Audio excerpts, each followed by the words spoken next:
اکثر ہوتا ہے نا, ایک کہیے گا 10 سنیے گا آپ.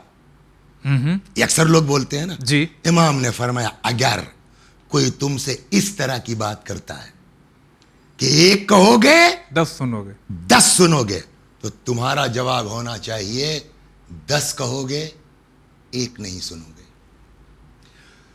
وَأَمَّا اللَّوَاتِي فِي الْحِلْمِ, پھر وہ 3 چیزیں جو لازم ہیں حلم اور بردباری کے لیے. نمبر 1, فَمَنْ قَالَ لَكَ, اگر کوئی تم سے کہتا ان قلت واحدہ, اگر تم مجھ کو ایک بات کہو گے, سمعت 10, تو مجھ سے 10 سنو گے, 10 سنو گے. فقل, تو تم جواب میں کہو ان قلت 10, اگر تم 10 کہو گے لم تسمع واحدہ, مجھ سے جواب میں ایک نہیں سن پاؤ گے. ومن شتمک, اب اگر تم کو کوئی گالی دیتا ہے, پچھلے اس کو یاد ہو کہ امام کاظم علیہ السلام کے زمانے کا جو داستان نقل کی. ومن شتمک, شتم کے سیدھا ترجمہ ہوگا گالی بکنا. ومن شتمک, اگر تم کو کوئی گالی دیتا ہے, فقل لہ, تو گالی دینے والے کو آپ کیا جواب دیں گے؟ ان کنت صادقا فیما تقول, اگر جو آپ کہہ رہے ہیں اپنے قول میں آپ سچے ہیں, فاسأل اللہ ان یغفر لی, تو اللہ سے میں دعا کرتا ہوں خدا مجھ کو معاف فرمائے. وَإِن كُنْتَ كَاذِبًا, اور اگر تم جھوٹ بول رہے ہو, فیما تقول, فاللہ اسأل ان یغفر لک, تو اللہ سے دعا کرتا ہوں کہ اللہ تم کو معاف کرے. اچھا. وَمَنْ وَعَدَكَ بِالْخَنَا فَعِدْهُ بِالنَّصِيحَةِ وَالرِّعَاءِ, اور جو تم کو برا بھلا کہے اس کو تم نصیحت کرو. اچھا. جو تم کو برا بھلا الٹا پلٹا کہے, برا بھلا کہے, بری باتیں کہے, غیر مناسب جملے کہے, تم الٹا اس کو سمجھاؤ اور نصیحت کرو. یہ 3 ہو گئی علم کی. وَأَمَّا اللَّوَاتِ فِي الْعِلْمِ, ہاں اب وہ 3 چیزیں جی جو ضروری ہے, وصیت میں ہے میری, اور سب کو اس کو نوٹ کرنا چاہیے علم کے سلسلے میں. فَاسْأَلِ الْعُلَمَاءَ مَا جَهِلْتَ, نمبر 1, جو نہیں آتا پوچھو, اس کو پوچھو علماء سے, لیکن پوچھنے کی بھی نیت ہونی چاہیے. ہاں. کبھی کبھی آدمی پوچھتا ہے پھنسانے کی نیت سے, آج کے دور میں ہوتا ہے. یا کبھی کبھی آدمی پوچھتا ہے اپنی قابلیت کے اظہار میں. جی ایسا بھی ہوتا ہے. ہاں, تو کہتے ہیں کہ فاسأل العلماء ما جہلت. تو پہلی چیز یہ ہے کہ اگر تم کو نہیں آتا تو اپنی جیب سے کوئی جواب مت دو, علماء سے پوچھو. وَإِيَّاكَ أَن تَسْأَلُهُمْ تَعَنُّتًا وَتَجْرِبَةً, خبردار پھنسانے کی نیت سے, یہ کتنے پانی میں ہیں یہ سمجھنے کی نیت سے کسی سے سوال نہ کرو. وَإِيَّاكَ, دوسری چیز, أَن تَعْمَلَ بِرَأْيِكَ شَيْئًا, اور خبردار کبھی اپنی عقل سے کوئی کام مت کرنا. مطلب بھائی گائیڈ لائن موجود ہے, اچھا, فتاوے موجود ہیں, امام کے اقوال موجود ہیں, میرے خیال میں آپ ہیں کیا, اور آپ کا خیال کیا ہے, میرا دل کہتا ہے. یہ آپ کی فقہ وہ ہے جی کہ جہاں الحمدللہ رب العالمین, اول تو پہلے مرحلے میں کوئی گوشہ چھوٹا نہیں ہے جہاں اماموں کی حدیثیں موجود نہ. ٹھیک. اور اگر بالفرض نہیں بھی ہیں تو ہمارے علماء اجتہاد کے بعد جواب دینے کو تیار ہیں. جی, آپ اپنی عقل لگانے کا حق نہیں رکھتے ہیں. وَإِيَّاكَ, خبردار, أَن تَعْمَلْ بِرَأْيِكَ شَيْئًا, کبھی اپنے رائے سے کوئی کام نہیں مت کرنا. مطلب یہ اپنی رائے سے کہ جس کا تمہیں علم نہ ہو. ہاں, میرا خیال یہ کہ ایسے ہونا چاہیے. جی. وَخُذْ بِالْإِحْتِيَاطِ فِي جَمِيعِ مَا تَجِدُ إِلَيْهِ سَبِيلًا, سارے امور میں درمیانی احتیاط کی راہ چلنا چاہیے, نہ افراط نہ تفریط. وَحْرُبْ اللہ, یہ سب سے اہم ہے, اور یہ وہ چیز ہے جس میں کبھی بھی ہم لوگ پھنس سکتے ہیں. لہذا سب سے آسان طریقہ یہ ہے کہ مجھے نہیں معلوم. ہم نہیں جانتے. ہم نہیں جانتے اس سے بڑھیا کوئی جواب نہیں ہے اگر واقعا ہم کو نہیں معلوم. جو نہیں معلوم نہیں جانتے. سیدھے سیدھے کہہ دو میں نہیں معلوم. صحیح. اور بعض اس میں ہے کہ یہ کہنا جی کہ ہمیں نہیں معلوم یہ آدمی کے عالم ہونے کی علامت ہے. اچھا. جاہل جلدی جو ہے وہ ایکسپٹ نہیں کرے گا کہ ہم کو صحیح. نہیں معلوم ہے. اسی لیے جہالت کی جو قسمیں کی گئی ہیں نا وہ فخر الدین رازی کے جملہ ہے. وہ کہتے ہیں کہ ایک تو ہوتا ہے جاہل جی اور ایک ہوتا ہے جاہل مرکب. جہل مرکب. جی جاہل کون ہے؟ جس کو پتا ہے کہ ہم جاہل ہیں وہ جاہل ہے. جی. ایک جاہل وہ ہوتا ہے کہ جاہل ہے اور اس کو پتہ ہی نہیں ہے کہ ہم جاہل ہیں. وہ سب سے زیادہ خطرناک ہے. وہ جملہ ان کا یہ ہے فخر الدین رازی کا لا یعلم ولا یعلم انہ لا یعلم.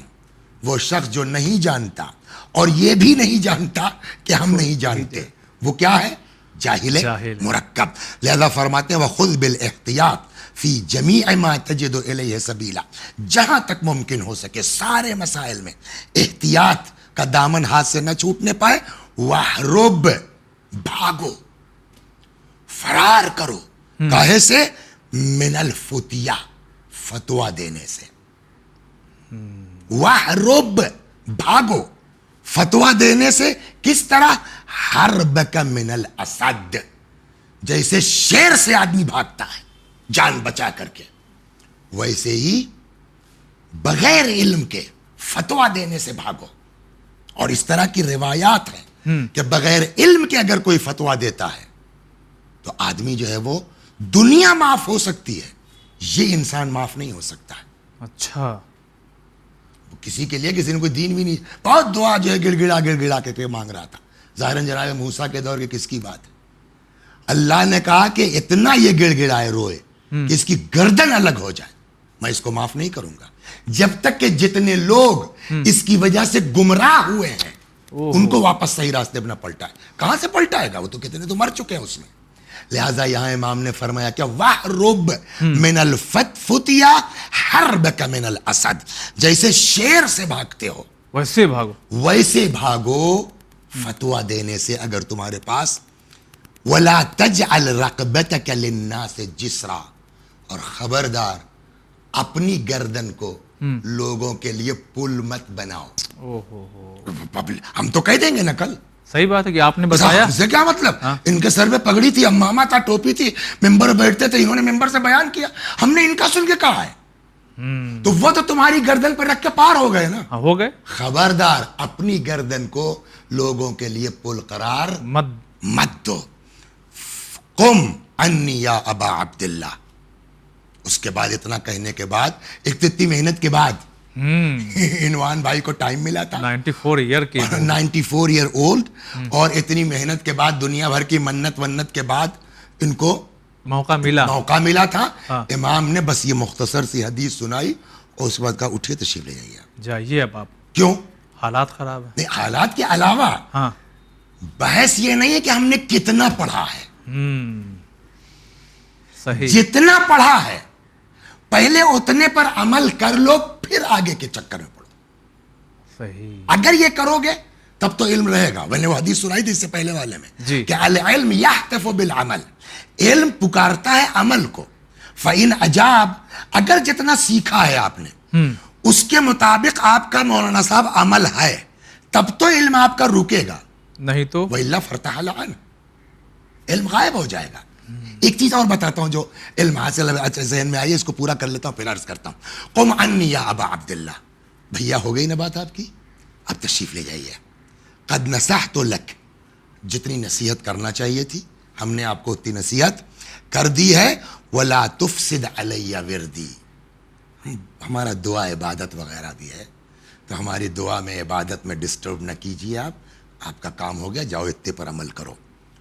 فإنی امرؤ ظنین بنفسی والسلام علی من اتبع الہدی. تو امام علیہ الصلوۃ والسلام نے ان کو اتنا لیکن مین چیز کیا تھی اس میں پھر واپس آتے ہیں کہ لیس العلم بالتعلم. اب وہیں پھر واپس آتے ہیں، ایک دو چیز سنا کر کے اور آپ کا وقت بھی پورا ہو رہا ہے. علم صرف سیکھنے سے نہیں آتا. علم نور ہے جو اللہ تبارک و تعالی عطا کرتا ہے، بلکہ یہ علم واقع ہوتا ہے اس کے دل میں جس کی اللہ تبارک و تعالی صراط مستقیم کی ہدایت چاہتا ہے. اچھا، یہی نہیں کہ صرف حدیث ہے، بلکہ قرآن بھی کہتا ہے واتقوا اللہ یعلمکم اللہ. تقوی اختیار کرو، اللہ تم کو پڑھائے گا. تو اس کا مطلب یہ ایک بات یہ طے ہو گئی ہے کہ اگر ہمارے دوران طالب علمی تقوی ہوگا تو 4 آنا پڑھیں گے، 1 روپے کا کام کریں گے. لیکن اگر ہمارے اندر تقوی نہیں ہے تو 1 روپے پڑھیں گے، 54 کا کام نہیں کر پائیں گے. ایک چیز تو یہ ہو گئی. صحیح. دوسری چیز آپ سن لیجئے جی. اور آپ کا وقت انشاءاللہ دھیرے دھیرے پورا ہو رہا ہے. تو ایک تو یہ کہ تقوی ہے، ادھر سے عطا ہوگی، قرآن نے کہا. جی. دوسری چیز علم کے لیے کہ لیس العلم بالتعلم، علم صرف سیکھنے سے نہیں ہوتا، ادھر سے عطا ہوتا ہے. وہ کیا ہے؟ احترام اہل بیت. احترام اہل بیت. جی. جتنا آل محمد علیہ الصلاۃ والسلام کے آپ احترام کریں گے، کم علم آپ کے پاس ہوگا، وہ اس میں برکت دیں گے، ٹھیک، وہ عطا کریں گے. چنانچہ ایک کوئی بزرگ عالم ہے، نام اس وقت میں مس کر رہا ہوں، ان کا استخارہ بڑا مشہور تھا. اچھا. بہت مشہور. یورپ امریکہ تک سے ان کے پاس جو ہے وہ آتے تھے فون استخارے کے لیے. ایک دن کوئی شخص آیا ان کے پاس استخارے کے لیے. جی. حضور استخارہ دے. اچھا، اکثر لوگ نیت نہیں بتاتے، جی، ہے نا. آج کل کا ٹرینڈ یہ چل گیا ہے کہ وہ فون بھی کرتے ہیں، مولانا صاحب استخارہ کر لیا، دیکھ لیجیے. ہاں، ہم نیت کیے ہوئے ہیں. انہوں نے استخارہ دیکھا، ایسے ہی بہت اچھا ہے، اچھا، اور رشتہ بہت اچھا ہے، لیٹ کرو گے تو ہاتھ سے نکل جائے گا، ایک رقیب بھی موجود ہے، جلدی کرو. جو آدمی استخارہ کرنے آیا تھا اس نے کہا صاحب بالکل صحیح ہے، ہم نے اسی لیے کروایا تھا اور ہم کو پتا ہے کہ دوسرا والا رشتہ کون سا ہے. اچھا. بات ختم ہو گئی، وہ چلا گیا. تھوڑی دیر کے بعد دوسرا آدمی آتا ہے، وہ کہتا ہے کہ حضور استخارہ دیکھ دیجئے. استخارہ دیکھا، اور خبردار یہ کام مت کرنا، اس میں آبرو کا بھی خوف ہے اور مال کا بھی نقصان ہے. کہا جی جی جی، میرا تھوڑا سا وہ امپورٹ ایکسپورٹ کا کام کرنا تھا تو اس میں کچھ کہیں نہ کہیں نمبر 2 ہے تو ڈر لگ رہا تھا، ہم نے کہا استخارہ کروا لیں. ایک دم بالکل پرفیکٹ آیا نا استخارہ، چلا گیا. ایک آدمی پہلے سے ان کے پاس بیٹھا ہوا تھا. جی. اس نے کہا حضور ایک بات بتائیے. کہا کیا؟ کہا پہلا آدمی جب آیا اس وقت بھی یہی پیج قرآن کا نکلا تھا. اچھا، وہ دیکھ رہا تھا. ہاں، ٹھیک. آپ نے اس سے کہا استخارہ بہت اچھا ہے. دوسرا آدمی آیا، ہاں، آپ نے قرآن کھولا وہی پیج نکلا ہے، اتفاق سے وہی، اور آپ نے کہا استخارہ خراب ہے. ایک ہی صفحہ، ایک ہی آیت، آپ اس کو کہہ رہے ہیں کہ بہت اچھا استخارہ ہے، اس کو کہہ رہے ہیں بہت خراب استخارہ ہے. یہ فلسفہ سمجھ میں نہیں آیا. یہ ہے احترام اہل بیت. سمجھ گئے آپ؟ لیس العلم بالتعلم، علم سیکھنے سے صرف نہیں آتا. انما ہوا نور، یہ نور ہے، یقع فی قلبہ، جس کے ہدایت اللہ چاہتا ہے اس کے دل میں داخل ہوتا ہے نور. انہوں نے کہا کہ اس کی وجہ ہے، میں خود مجھے نہیں معلوم کہ میں کیسے کہتا ہوں اور کیوں کہتا ہوں. لو، یہ تو اور عجیب سی بات ہے. پھر کہاں اس کے پیچھے راز ہے. آپ تو ماشاءاللہ گئے ہیں زیارت پر امام رضا علیہ الصلوۃ والسلام کی. جی. تو آج تو بہت بڑا ماشاءاللہ حرم اور اس کے آس پاس میدان حسین وغیرہ. قدیم زمانوں میں بس یہ آپ جیسے بیٹھے، یہ روضہ ہے، یہ قبر مبارک ہے مثلا، اور یہ کنارے کنارے زائروں کے حجرے بنے ہوتے تھے. اچھا. میں اپنے گاؤں سے بحیثیت طالب علم کے مشہد آیا. اچھا. ادھر ادھر دوڑتا رہا، کسی ہاسٹل میں جگہ نہیں ملی. نہیں ملی. اب کیا کریں؟ کہنے لگے جب کہیں جگہ نہیں ملی تو میں حرم میں چلا گیا. وہاں ایز اے زائر میں نے ایک کمرہ لے لیا. اچھا. اور رہنے لگا وہاں کہ جب کہیں ہاسٹل میں جگاڑ ہو جائے گا تو چلے جائیں گے. لیکن جب تک میں وہاں رہا لیٹ کے نہیں سویا. یعنی بیٹھے رہے اسی کر کے. سوئے گا تو آدمی صحیح. 24 گھنٹہ جگ تو نہیں سکتا, لیکن لیٹ کے نہیں سویا. کیوں؟ اس لیے کہ جیسے ہی نیند آتی تھی چاہتا تھا کہ لیٹوں, یہی سامنے امام کی قبر ہے, اوہو, میں لیٹ جاؤں, میری ہمت نہ پڑے. ادب میں سویا ہوں, بیٹھے بیٹھے سویا ہوں, لیٹنے کی ہمت نہیں میں نے کی. احترام اہل بیت میں. اور ایک بات رک کے کہہ دوں, یہ تو امام ہے نا, بعض بزرگوں کے لیے ملتا ہے کہ وہ لائبریری میں نہیں سوتے تھے. کیوں؟ کہ یہ کتابیں ہیں, اس میں احادیث اہل بیت ہیں. اوہو, نیند کے عالم میں میرا پیر پتہ نہیں کس طرف چلا جائے. تو لیس العلم بالتعلم, صرف جو ہے وہ کلاس اٹینڈ کرنے سے آپ کچھ نہیں ہو جائیں گے. نمبر 1 تقوی, نمبر 2 احترام علم, احترام اہل بیت. اور اہل بیت علم مجسم ہے. کہنے لگے صاحب یہ میں مستقل کرتا رہا, یہاں تک کہ ایک دن اپنے حجرے سے نکلا, جب تک ہاسٹل نہیں ملا تھا, نکلا, درس میں جانے سے پہلے حرم میں آیا کہ زیارت کر لوں تو جاؤں. تو مجھے ایسا لگا جی, کہ جیسے زری کے سامنے امام رضا سلام اللہ علیہ کھڑے ہیں, اور امام کے ہاتھ میں ایک تشتری ہے, پلیٹ. جی, تو آپ نے دیکھا ہوگا وہ اس کو نقل کہتے تھے قدیم زمانوں میں. سیم وغیرہ کے مجلس میں چھوٹے چھوٹے الائچی دانہ بھی کہیں کہتے ہیں. اچھا, وہ وائٹ وائٹ جو ہوتا ہے, وائٹ جو ہوتا ہے, ہاں, میٹھا میٹھا. میٹھا میٹھا, تو وہ اس میں ہے. حضرت نے مجھ کو بلایا, میں پہنچا. امام نے اپنے دست مبارک سے, سمجھ رہے ہیں, سبحان اللہ, دست مبارک سے میرے دہن میں رکھا. اس کے بعد سے میری کیفیت یہ ہو گئی ہے, میں جان بوجھ سے کچھ نہیں کرتا ہوں, میری کیفیت ہو گئی ہے. صفحہ کھولتا ہوں استخارے کا, جو کہتا ہوں وہی صحیح ہوتا ہے. یہ کہاں سے آیا؟ آتا وہاں سے. لیس العلم بالتعلم, سمجھ گیا. لہذا اگر ہم کو کچھ بننا ہے تو بے شک پڑھنا تو پڑے گا, جی, بغیر پڑھائی کے. لیکن خالی پڑھائی سے کوئی فائدہ نہیں ہے جب تک کہ تقوی نہ ہو. بلکہ ایک کتاب میں نے بھی کچھ دن اپنے ہاں پڑھائی ہے, اس کا نام ہے آداب المتعلمین. یہ بھی چلیے سنتے چلیں. آداب المتعلمین. آداب المتعلمین میں ایک روایت ہے کہ اگر کوئی شخص دوران طالب علمی متقی نہیں ہوتا تو اللہ اس کو 3 میں سے کوئی ایک سزا دے دیتا ہے.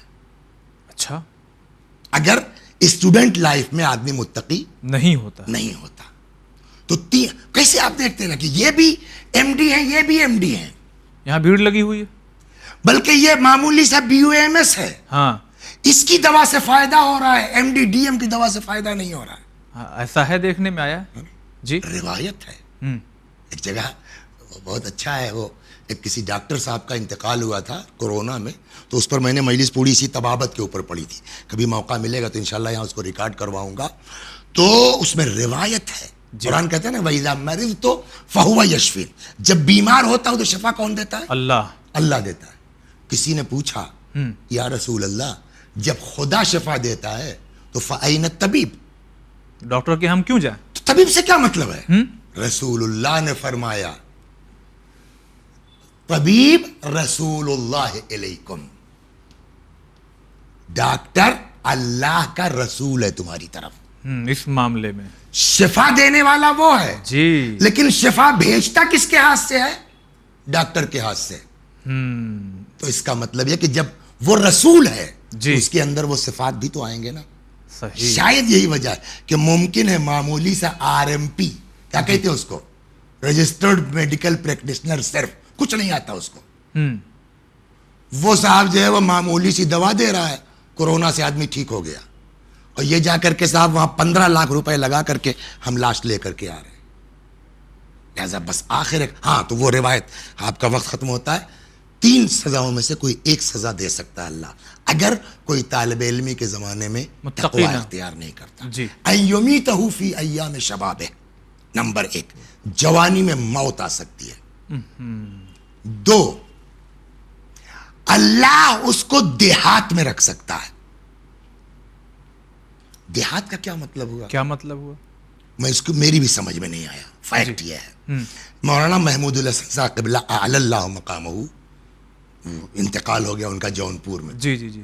یہ روایت پڑھنے کے بعد میں ان کے پاس گیا. میں نے حضور اس کا کیا مطلب ہے؟ دیہات میں بھیج کہ دے گا. دیہات میں بھیج دوں گا. تو ان کا دیہات کا مطلب یہ نہیں ہے جو ہمارے دیہات ہیں کہ جہاں پانی نہیں ہے, بجلی نہیں ہے, سڑک نہیں ہے. ہم نے پھر کہا دیہات کا مطلب یہ کہ جہاں دین نہ ہو سکتا ہے کہ بہت ہائی فائی سٹی ہو, لیکن ایسوں کے بیچ پھنس جاؤ گے تم جہاں مومن لوگ نہیں ہوں گے. یہ دوسری سزا ہے. اور تیسری سزا یہ ہے کہ ایسے حالات فراہم ہوں گے کہ ظالم حاکم کی اطاعت کرنی پڑے گی. لہذا بس آخر کلام میں اپنے بچوں سے گزارش کر کے کہ اسکول کے ساتھ ساتھ تقوی اور احترام اہل بیت, دو چیزیں ہمارے علم کی برکت کے لیے نہایت ضروری ہے. اگر بہت بہت شکریہ ادا کرتے ہیں. تو ناظرین دیکھیے وقت بڑی تیزی سے ہمارے درمیان سے گزر گیا, مگر یہ 5 ایپیسوڈ کی جو سیریز, خاص کر اس میں جو 3 4 5 ایپیسوڈ یہ جو ہے ہمیں جو خاص کر جو اسٹوڈنٹ ہے, جو طالب علم ہیں, جو علم حاصل کر رہے ہیں, ان کو اسٹیپ بائی اسٹیپ حدیث کے ذریعے مولانا صاحب نے سمجھایا کہ چھٹے امام نے کیا کہا ہے کہ پہلے آپ کو کیا کرنا, پھر کیا کرنا, پھر کیا کرنا, پھر کہیں جا کر کے انسان اس منزل پر فائز ہوتا ہے. شاید ان تمام چیزوں سے ہمارا سماج بہت دور تھا, لیکن آج انشاءاللہ اس پلیٹ فارم سے یہ باتیں پہنچ رہی ہے. خدا کا ہم شکر ادا کرتے ہیں. تو انشاءاللہ پھر کسی اور موضوع کے ساتھ ہم اور آگا انشاءاللہ حاضر ہوں گے تو آپ تک ان باتوں کو پہنچائیں گے. اجازت چاہتے ہیں. السلام علیکم ورحمۃ اللہ.